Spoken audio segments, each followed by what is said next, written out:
Assalamualaikum warahmatullahi wabarakatuh. Teman-teman, sahabat-sahabat semuanya, berjumpa kembali dengan kami. Mudah-mudahan dalam sehat selalu ya semuanya, amin ya rabbal alamin. Sahabat-sahabat, yang akan kami bahas pada pertemuan ini yaitu adalah hukum menikah. Kalau yang kemarin tentang pengertian menikah secara bahasa itu apa, secara syariat itu apa, sudah kami sampaikan kemarin, sudah kami musyawarahkan kemarin. Dan yang sekarang itu adalah hukum menikah. Nah, sahabat, hukum menikah itu pengertiannya bagaimana? Bismillahirrahmanirrahim. An-nikahu mustahabbu liman yahtaju ilaihi wa yajuzu lil haroni yajmi'u baina arba'i wal abdi baina isnaini wala yunkihul hurumati illa bisirtaini adamas sodiki al harati wa hafal anati. Nikah itu hukumnya sunnah. Jadi nikah itu, sahabat, ini hukumnya sunnah bagi yang merasa butuh ya. Jadi hukumnya menikah itu adalah sunnah bagi yang merasa butuh dengan proses pernikahan, butuh kepada perjalannya pernikahan. Itu butuh ya, ada rasa kebutuhan. Kalau laki-laki itu ada rasa ingin ditemani atau menemani pendamping hidup, karena pernikahan itu sakral, urgen, dan tidak main-main. Sekali menikah harus ada hal-hal yang positif yang bisa kita pelajari, bisa kita petik, dan bisa kita jalani apa yang seharusnya kita jalankan di pernikahan itu ya. Jadi hukumnya menikah itu boleh, sunnah, hukumnya sunnah ya. Jadi menikah itu, sahabat, ini hukumnya sunnah. Sunnah itu apa? Sunnah itu, sahabat, ya artinya kalau kita dilakukan, sunnahnya dilakukan, ini akan mendapatkan pahala ya. Tapi kalau tidak dilakukan atau ditinggalkan, tidak apa-apa. Itu sunnah. Beda dengan wajib, beda dengan makruh, beda dengan haram. Kalau wajib ya harus kita lakukan, tidak ada namanya wajib. Kalau ditinggalkan maka dosa. Contohnya kita sholat, ya, zakat, puasa. Itu semua adalah apa? Hal-hal yang bisa membuat dosa kalau tidak dilakukan.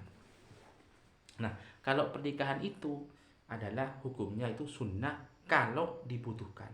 Makanya sebuah pernikahan itu jangan sampai ada pasangan kita atau siapa yang membuat tambah mudorot. Dengan adanya menikah itu mudorot. Jangan sampai begitu. Harus ada manfaatnya. Nah, ya, hukumnya menikah itu sunnah bagi yang butuh, mampu, tanggung jawab. Itu sunnah. Tapi kalau menikah hanya tujuannya menyia-nyiakan, menelantarkan, apalagi sampai membunuh dan menyiksa perempuan, istrinya atau anaknya, itu haram, bisa saja haram, hukum jadi haram. Nah, terus lagi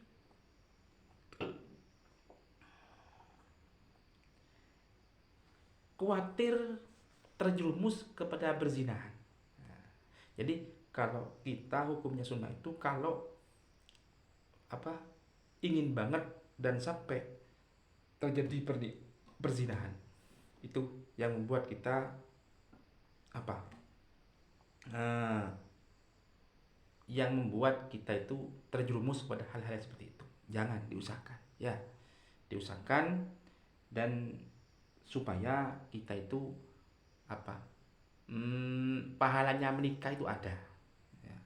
Sebelum menikah juga jangan lupa carilah calon calon perempuan-perempuan yang terdiri ada 4 macam itu sahabat ya. Utamakan karena agamanya. Laki-laki ya kalau cari perempuan untuk dijadikan istri jangan cari lewat Facebook, jangan cari lewat media-media sosial yang lain, tapi ada 4 cara trik untuk supaya kita punya istri yang baik. Bagaimana caranya? Yang pertama adalah cara istri yang punya karena agamanya tuh bagus, itulah ambil ya. Yang nomor 2 karena kekayaannya, yang ketiga karena kecantikannya, yang nomor 4 karena keturunannya. Itulah versi-versi hal-hal yang kita utamakan ketika mencari seorang istri. Cuma jangan lupa sahabat, tetap utamakan apa? Agama. Karena dengan agama, kalau dengan agama maka semuanya akan apa?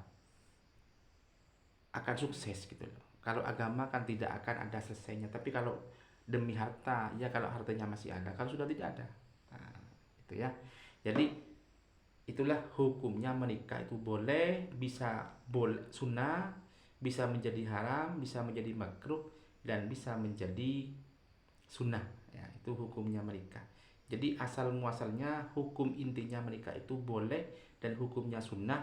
Kalau yang dinamakan hukum sunnah itu kalau tujuannya untuk supaya kita tidak terjadi zina, dan tanggung jawab kepada istri, kepada anak-anak kita sudah mampu dan siap.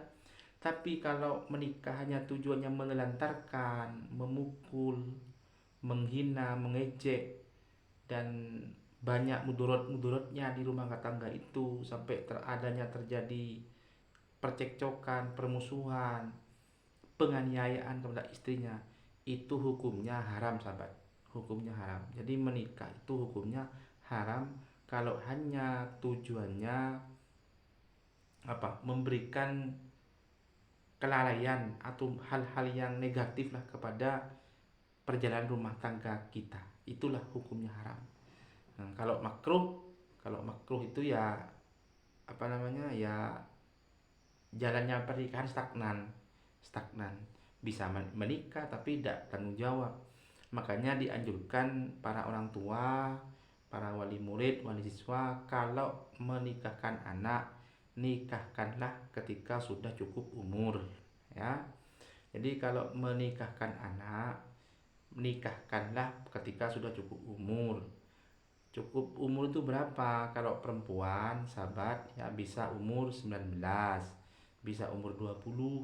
Kalau masih umur 14 tahun, 15 tahun jangan. Itu namanya pernikahan dini. Kalau sekarang ke KUA dan ke Kementerian Nikah itu Kementerian Agama itu pun juga tidak naik, tidak boleh harus sidang dan lain-lain karena umurnya kurang. Jadi minimal umur 20 tahun, 19 tuh boleh menikah. Dan itu sudah tidak termasuk pernikahan dini. Itu kalau perempuan ya. Kalau laki-laki sahabat, kalau laki-laki itu bisa umur 23, 24, 25. Kenapa kok umur harus segitu, harus sekian? Karena dengan umur seitu maka secara mental, secara biologi, secara psikologi, secara emosional pasangan kita itu tidak mudah untuk menvonis masalah-masalah divonis dengan segala yang merugikan salah satu pihak. Contohnya apa? Tengkar sedikit saja sudah pisah, sudah talak, sudah cerai. Itu kan hal-hal yang fatal. Padahal sahabat, namanya menikah itu tidak mudah ya. Menikah itu tidak mudah dan bukan main-main. Hal-hal yang sakral yang memang harus kita jalani. Tidak ada yang istilahnya menjalani rumah tangga itu mudah. Dan ibadah memang yang paling panjang itu adalah ibadah dalam pernikahan ya. Itu tidak mudah itu.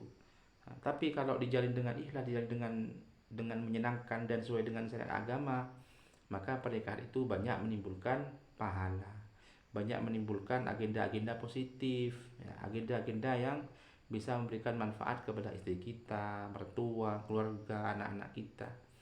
Jadi semua tergantung dari niat. Makanya mumpung dari awal, bagi anak-anak kita atau para orang tua kita yang mau menikahkan anaknya, kita nikahkanlah anak-anak kita dengan tuntunan syariat agama atau tuntunan hmm, pemerintah yang sesuai dengan prosedural yang ada, biar menjalin dalam sebuah rumah tangga itu satu kali jalan sudah sukses, bisa terciptanya keluarga yang sakinah mawaddah rahmah, yang bisa memberikan manfaat dan meminimalisir uh, kenegatifan dalam rumah tangga. Walaupun dalam menjalinnya tidak mudah, tapi ketika sudah siap dalam segala hal, siap dalam psikologis dan mentalitasnya, emosionalnya sudah siap, maka akan sangat mudah terciptanya sebuah keluarga yang penuh cinta, kasih dan sayang. Mungkin itu sahabat ya, tidak usah banyak-banyak. Sekarang adalah hukum nikah. Ya, mudah-mudahan manfaat, mudah-mudahan barokah. Nah, juga kita semua bisa menjadi keluarga yang diridhoi oleh Allah Subhanahu wa taala. Amin sahabat. Mungkin itu yang bisa kami sampaikan, kurang lebihnya kami mohon maaf yang tidak terkira. Kami ya Allahul muwaffiq ila Assalamualaikum warahmatullahi wabarakatuh.